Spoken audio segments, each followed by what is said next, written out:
Well, got the bare bones basic setup. Got some light. Got the table saw. Got the chop saw. Now, obviously, I still need to move this building, so I'm not trying to bring a whole lot over here, but I need to get this done. So let me finish getting this set up.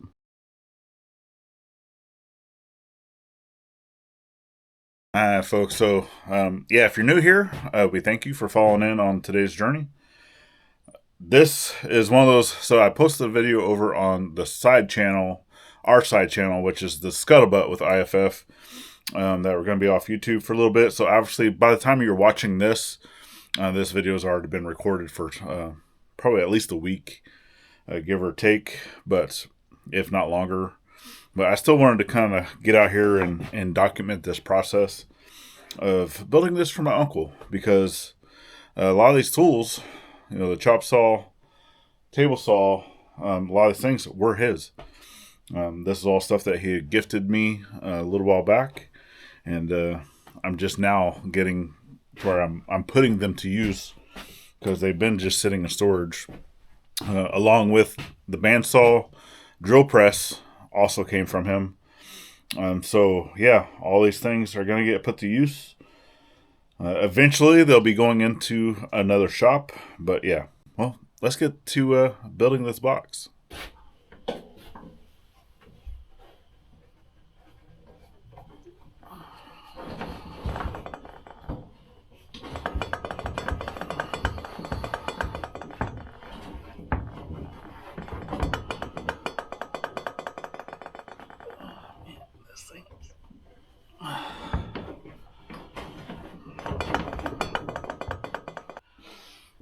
Yeah, because if you look, even though I have that set to 45 using my speed square, if you kind of come down here and look, this is not at 45.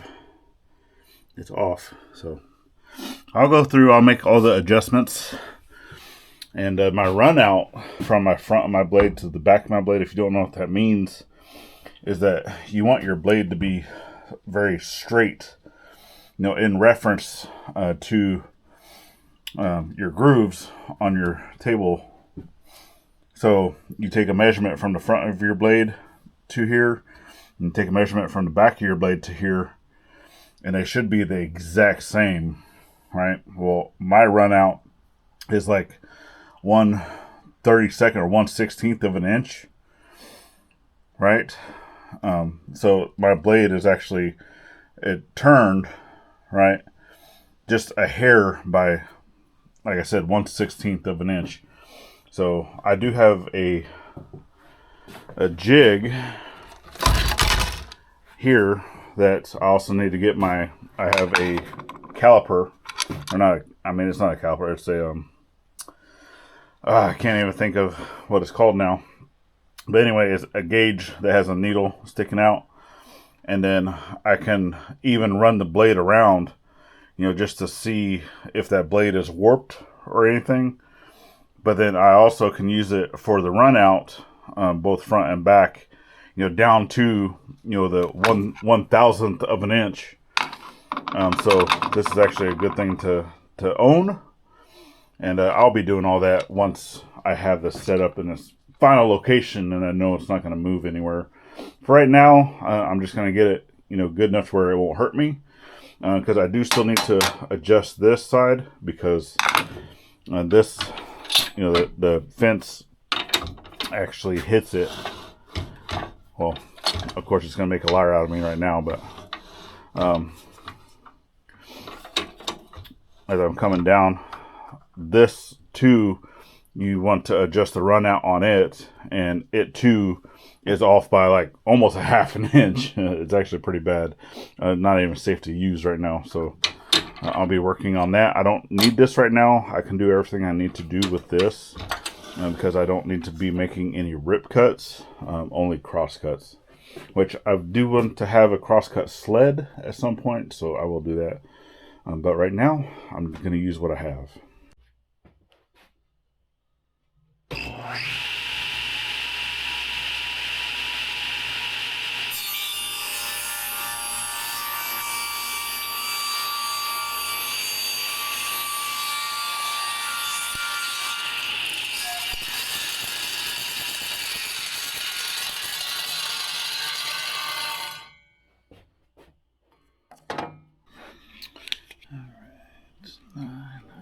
Let's say 9, 11, 16, 9. That's 2, 4, 6, 8, 10, 11 right here.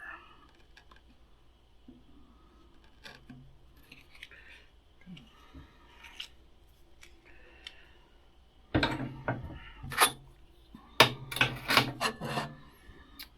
want to line that up.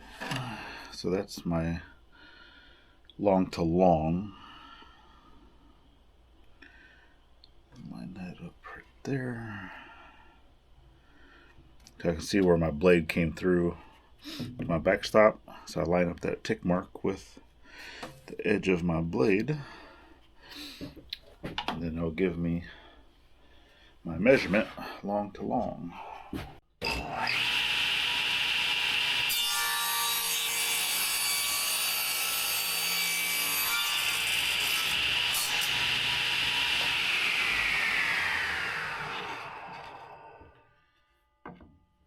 Okay, so that's all the boards cut. Now, as you can see, my table saw leaves these little furries. So that just means that I need to replace the blade, which I already knew that this blade was old. Could definitely be cleaned too, and then possibly resharpened. But anyway, I'll be working on that. So for now, I'll get these kind of cleaned up, and then we're gonna place all these basically side by side like that, and then once everything is cleaned up, then we'll be putting all these, put glue here, and then, but before I can do that, because it's really hard to glue a box together like this and put clamps on it. So what I'm going to do is kind of flip all these around, get some painter's tape, just put these joints together like this, put some painter's tape here, and then kind of seal those together, and then we'll flip it back over, put the glue in, and then yeah, we'll get it all, use that painter's tape to close it up. So I was looking at my glue. I like using Titebond products for wood glue. For one, it's water resistant, interior, exterior, good stuff. This Titebond too. But I can tell that this glue, even though it's still soft inside, has been frozen at some point. So all these tools, because I had it in my toolbox, but this toolbox was out in a tent outside. So, but yeah, this glue is no good. I think it's seen one too many winters. So I need to go get some more.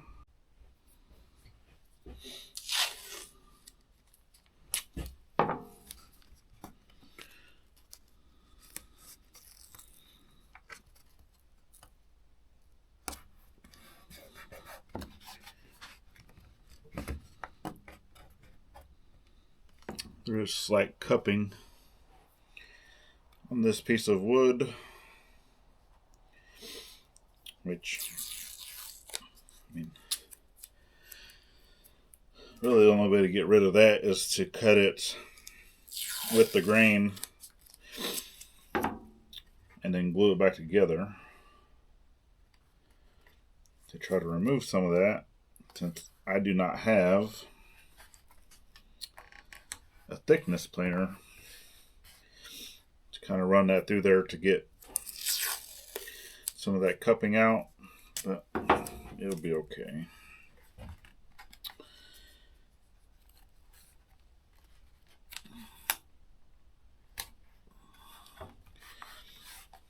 It'll be okay. All right.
Right, obviously clean up any squeeze out.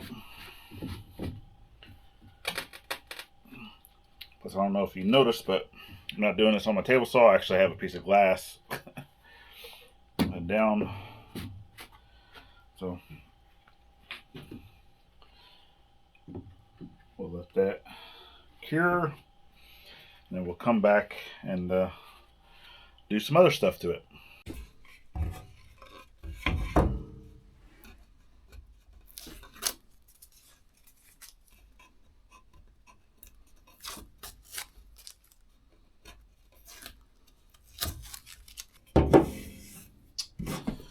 Okay, so obviously this is not perfect. Some of these corners actually turned out a lot better than others. Like this one was probably the best out of all of them, because I did say that this wood was like slightly bowed. Wasn't perfect, but then I have stuff like this that I need to correct. Okay, so I didn't really show it, but I went ahead and recut this corner. And because I didn't really like, so whenever I measure right at the other side of the box, basically this corner, and this corner, oh, sorry, this corner, helps if I'm actually showing you, was okay. I mean, this one was fairly out of square. This one was definitely out of square. So, and I was off, I don't know, like this piece here ended up being like a little over an eighth of an inch longer than the other side. And so whenever I was measuring this out, right, I was like, it was a little under 6, what is that? It's like a 16th under a 6 3/4, like 17 mil, right?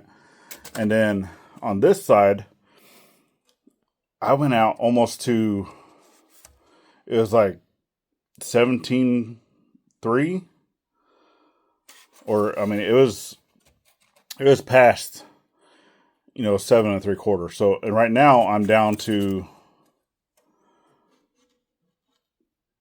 like within, which I mean, I'm not that good at millimeters or metric, but one tick, as the wife would say. So, I mean, it's a lot better than what it was. So, I'm going to be happy with that.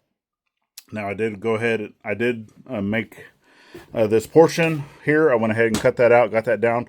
I am going to have to plane that down because as I made that, I traced that out when this was still unsquare. But it's fine because I'll just need to take down this one side here and then make it gooder, which I do have my electric plane right now until I can get my hand planes squared away. So let me get this re-glued up and then we'll get back to where we were. Okay, so that's all done, and I went ahead and fixed that. So that's actually going to be the top, and it's a fairly form fitting. I mean, it presses in there pretty nice. And I do want that. But before I finish, so I don't want to put the bottom on until I finish the top. So, ooh, I don't want to drop it. So I am going to kind of get this sanded down. So obviously the top is not going to be attached to the box. It's going to be attached to this piece. It does form fit. And like I said, I do want to put, at least 2 magnets, just to kind of help. This is going to definitely hold it in place, but the magnets will be just that little bit extra. Well, I'll go ahead and finish sanding everything, and then I still need to get, so I have the other piece over here that is going to be the top. You see I got it kind of laid out, but now that stuff has changed, right? The box has changed some since I drew this.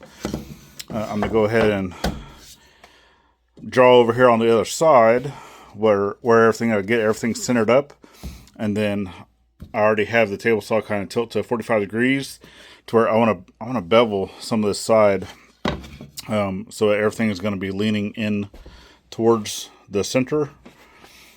just a little bit, just get a little bit of a bevel on here, and then yeah, we'll go from there.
Alright, back out here for another day. As you see, I got updated my light a little bit because that shop light, that red on the red stand, just puts out way too much heat.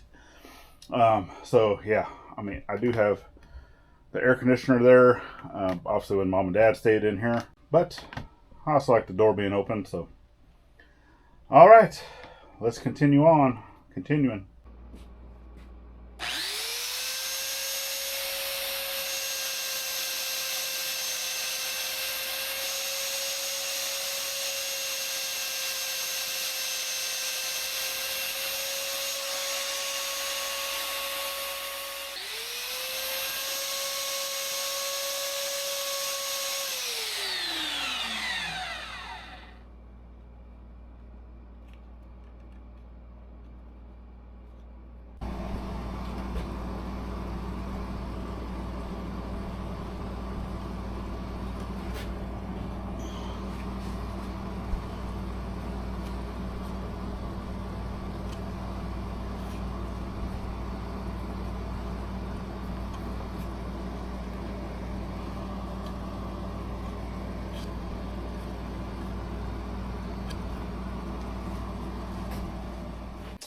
Okay, so I do have a flush trim saw, but I can't find it. So I still have a bunch of stuff in storage for my wood shop.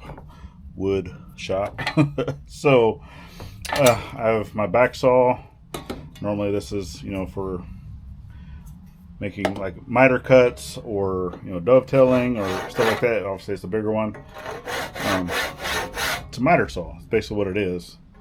You know, you use it in a jig. You know, I have a jig like this one, right? So you put that on there, miter saw goes in there, boom, right?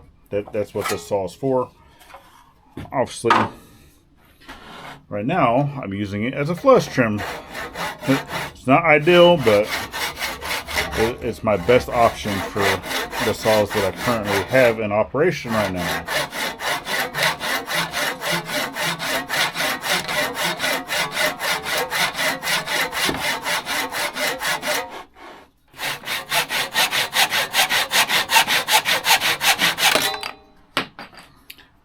And that's what I don't want it to do. It's close to the box because this Purple Heart is actually very old.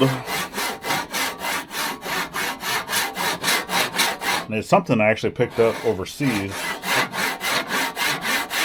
And I've been dragging it around with me ever since. I want to say I got this from a guy in Iraq. And I've been lugging it in all of my stuff ever since.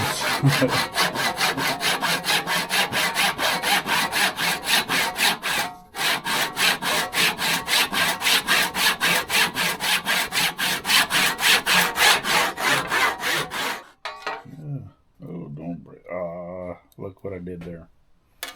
See what I'm talking about? See what I mean? So, now I need to save this. And I'm going to have to glue that back in there when I'm all said and done. And hopefully I don't break any more. Dang it. One of the things that this box is not perfect by any means of the imagination. And I already know, well, for one, I did not want to make this 100% perfectly square to begin with. And even though I ended up recutting the corner to make it a little better than what it was, I was making it out of square on purpose because my uncle was not a very square person. He was his own individual, if that makes sense. So, yeah, there's definitely no one else on this planet that was like him. And, you know, he basically went by the name of Moondawg and loved going out and actually howling. He would actually go outside and howl at the moon. Yeah, so we definitely love you, Uncle Mark, and we're getting there. We're getting there. Flaws and all.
Okay, so at this point, I don't know if you can kind of tell. So, I mean, this Purple Heart is just so brittle that it chipped out almost every single corner.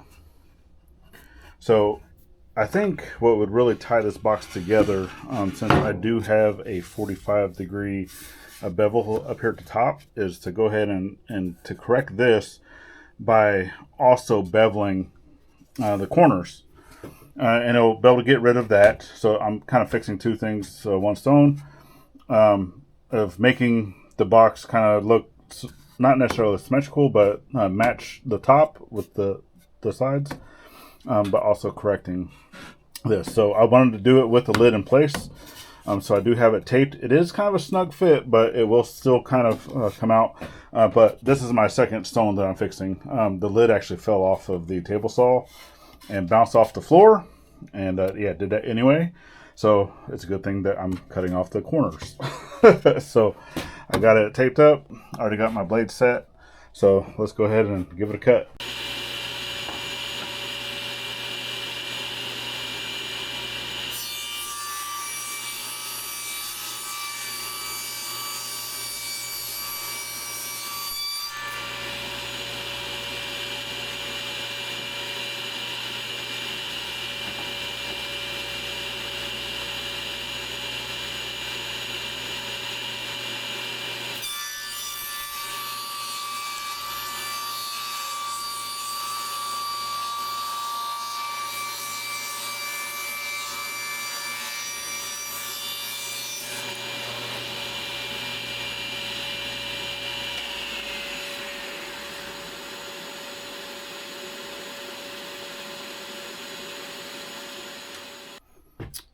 So I think that looks mucho bettero, and now I just need to sand it, kind of get off all the sharp edges, obviously get off all this other stuff, and then I don't know if I want to fill that in or just kind of leave stuff like that.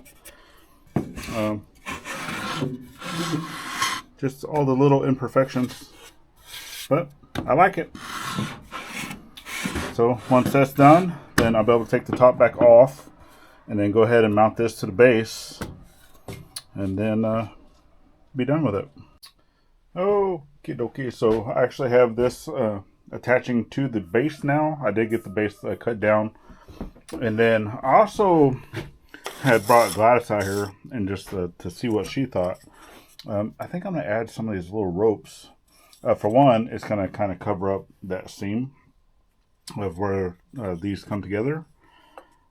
But then it's also going to, well, for one, my uncle was Coast Guard. I believe he was a quartermaster. I mean, he didn't really talk a whole lot about it. I know he was stationed up in Alaska. But it will kind of give that, you know, that nautical feel.